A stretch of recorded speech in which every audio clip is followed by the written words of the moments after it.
Why Jacinda Ardern will need police protection for some time to come.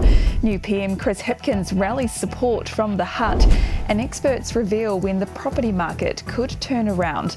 Te Mārie, I'm Sherry Kinnear, and these are the latest New Zealand Herald headlines.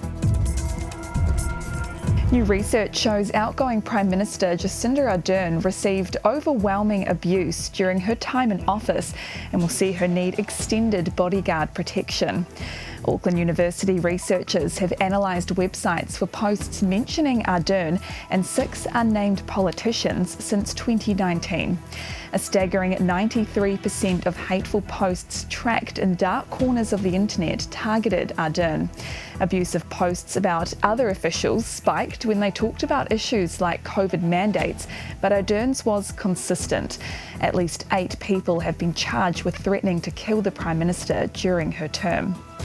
Despite this, Ardern is expected to receive a memorable farewell at Ratana Pā today.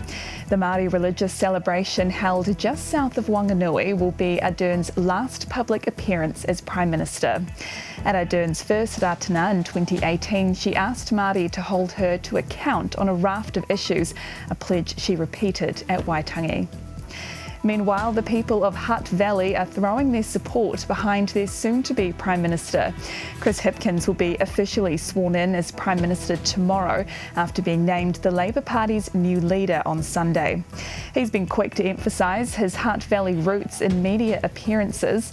Upper Hutt Mayor Wayne Guppy says the strength Hipkins has is being reflective of everyday New Zealanders. He's certainly not aloof, he's hardworking, but he'll go a long way as Prime Minister because people will relate to him and view him as approachable. The Transport Minister is defending a cost blowout for the construction of several Auckland train stations.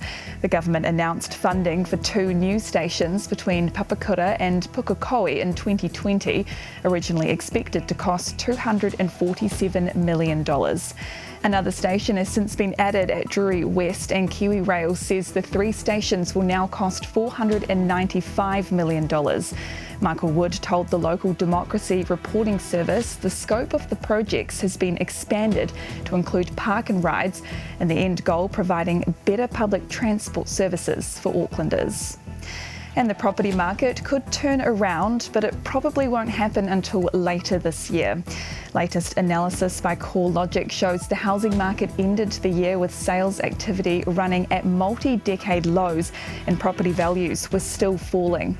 However, the latest quarterly drop in home values was the smallest decline since May last year. Chief property economist Calvin Davidson says the situation could change by the second half of this year. People should be reasonably confident that mortgage rates have peaked by then. We could be seeing inflation come back down. We might be through the worst of any recession we're going to get. And those are the latest New Zealand Herald headlines. For more stories and to stay up to date, head to nzherald.co.nz. Kia pai te rā. Thanks for checking out our YouTube channel. To stay up to date with all the latest news from the New Zealand Herald, click the subscribe button below or check out one of the videos here, and head over to nzherald.co.nz for more details on these stories and more.